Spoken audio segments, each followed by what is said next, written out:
ঘোষণা দিয়েছিলেন জিয়াউর রহমান সাহেব, তার স্বীকৃতি নেই। বুকের ভিতরে তুমুল ঝড়, বুক পেতেছি গুলি কর।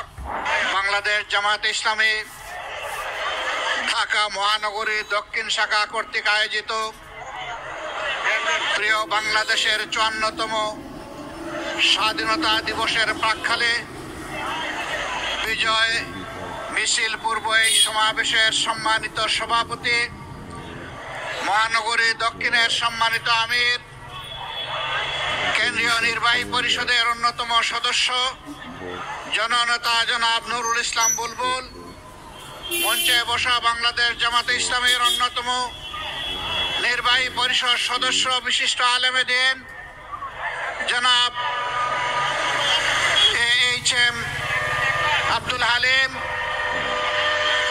মঞ্চে বসা মহানগরী সম্মানিত নেতৃবৃন্দ, আমার সামনে উপস্থিত বাংলাদেশের লাল সবুজ পতাকা মাথায় নিয়ে আজকে যারা হাজির হয়েছেন প্রিয় জনগণ, আমি আপনাদের সকলকে বিজয় দিবসের শুভেচ্ছা জানাচ্ছি ওই সমস্ত ভাই বোনদেরকে যারা শুধু দেশে নয় বিদেশে থেকে আমাদের হারিয়ে যাওয়া, ছিনতাই হয়ে যাওয়া এই বিজয়কে ফিরিয়ে এনে জনগণের কাছে উপহার দেওয়ার জন্য সমান তালে ৫৪টি বছর বিশেষভাবে গত ১৫.৫ বছর লড়াই করেছেন। আমি সমস্ত যোদ্ধাদেরকে আজকে বিজয় দিবসের শুভেচ্ছা জানাচ্ছি। গভীর কৃতজ্ঞতা জ্ঞাপন করছি যারা ৭১ সালে রণাঙ্গনে বুক চিতিয়ে যুদ্ধ করেছিলেন, জীবন দিয়েছেন, বঙ্গুত্ব বরণ করেছেন, লড়াই করে সেদিন বিজয় উপহার দেওয়ার জন্য যারা ঘর থেকে বের হয়ে এক এক করে ৯.৫ মাস যারা রণাঙ্গনে ছিলেন, আমি তাদের সকলের প্রতি গভীর কৃতজ্ঞতা জানাচ্ছি। আমরা জাতি হিসাবে কৃতজ্ঞ জাতি, কিন্তু একটা দল, বিশেষ করে একটা গোষ্ঠীও না, একটা পরিবার জাতিকে কৃতজ্ঞতা বোধ ভুলিয়ে দিয়েছিল। স্বাধীনতার সমস্ত অবদান, ক্রেডিট হাইজ্যাক করে একটি পরিবারের সম্পত্তিতে পরিণত করা হয়েছিল। বাংলাদেশকে তারা তাদের জমিদারি মনে করে নিয়েছিল, জনগণকে তারা তাদের প্রজা এবং ভাড়াটিয়া বানিয়েছিল, আমাদের সন্তানদের মুখের গ্রাস কেড়ে নিয়েছিল, মেধাকে পায়ের তলে দলন করে ক্যাডার ভিত্তিক বাংলাদেশে গঠন করার চেষ্টা করেছিল। সম্মানিত ভাই ও বন্ধুগণ, এরকম একটি বিজয় দিবস আজকে জনগণের মাথায় মাথায় লাল এবং সবুজের টুপি। এই সবুজ হচ্ছে বাংলাদেশের সবুজ জমিন, লাল হচ্ছে আমাদের শহীদদের রক্ত।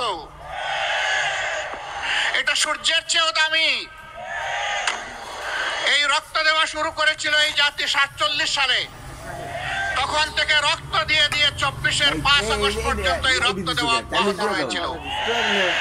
দুঃখের বিষয়, ৪৭-এর পরেও জাতি স্বাধীনতার সুফল ভোগ করতে পারেনি।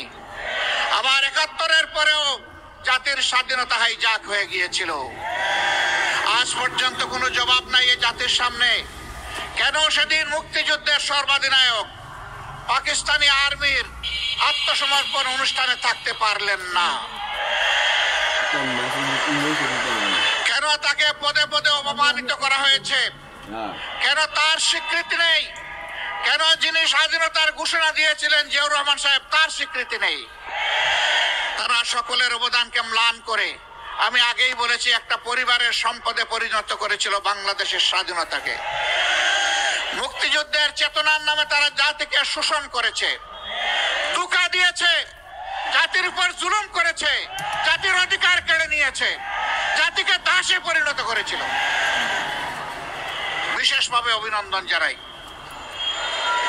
যে লড়াই শুরু হয়েছিল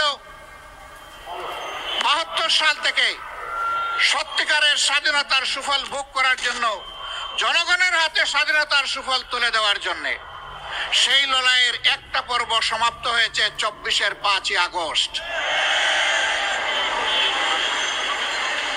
এই ২৪-এর লড়াইয়েও জনগণকে নিজ দেশের স্বৈর শাসকের হাতে জীবন দিতে হয়েছে। তারা জনগণের জীবনকে পাত্তাই দেয়নি।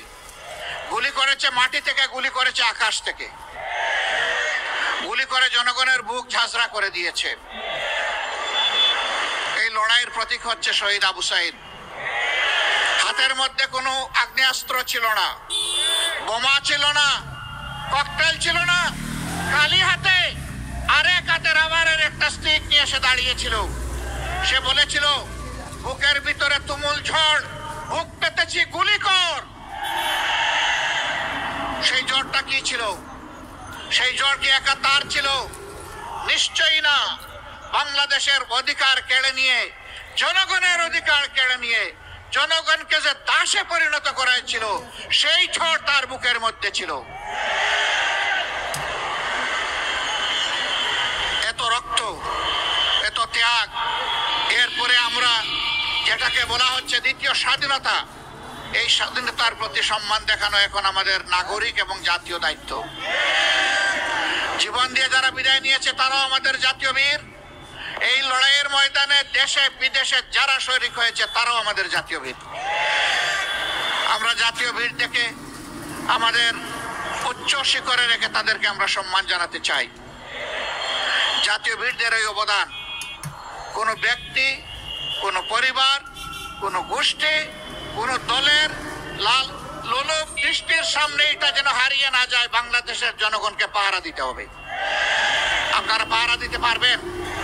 24 ঘন্টা, 365 দিন, বছরের পর বছর, যুগের পর যুগ, শতাব্দীর পর শতাব্দী, সেই পাহারার জন্য আমাদেরকে তৈরি হতে হবে ইনশাআল্লাহ। আজকের এই র্যালি থেকে আমরা জানিয়ে দিতে চাই, বারবার বুকে রক্ত দিয়ে যে জাতির স্বাধীনতা আনতে পারে, সেই জাতির সন্তানেরা আর এই স্বাধীনতা কাউকে আর ছিনতাই করতে দেবে না ইনশাআল্লাহ। আমরা সবাইকে ধৈর্যের সাথে বাংলাদেশ গঠনে অবদান রাখার জন্য অনুরোধ জানাবো। কাউকে যেন কোনো অস্থিরতা পেয়ে না বসে।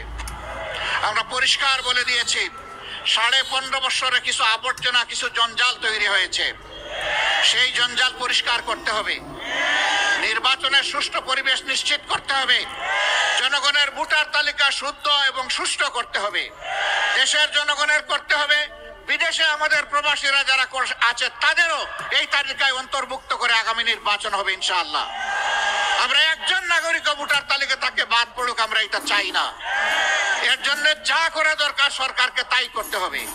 যে উদ্যোগ নেওয়া প্রয়োজন নির্বাচন কমিশনকে সেই উদ্যোগ নিতে হবে। এই উদ্যোগে আমরা কোনো ব্যতিক্রম, কোনো শিথিলতা আমরা বরদাস্ত করব না। ঘরে ঘরে জনগণে এই তালিকাকে নিশ্চিত করতে হবে। যারা চুরি করে ভুয়া ভোটার হয়েছে, একাধিক জায়গায় ভোটার হয়েছে, তাদেরকে এখান থেকে পাক সাফ করে ফেলতে হবে। যারা ধোঁকা দিয়ে একাধিক জায়গায় ভোটার হয়েছে, ওরা আদৌ ভোটারের যোগ্য কিনা সেই সিদ্ধান্ত নিতে হবে।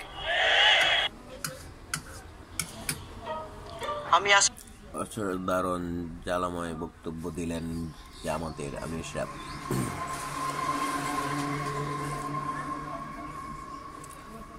অনেকগুলা ঘোষণাও দিলেন তিনি।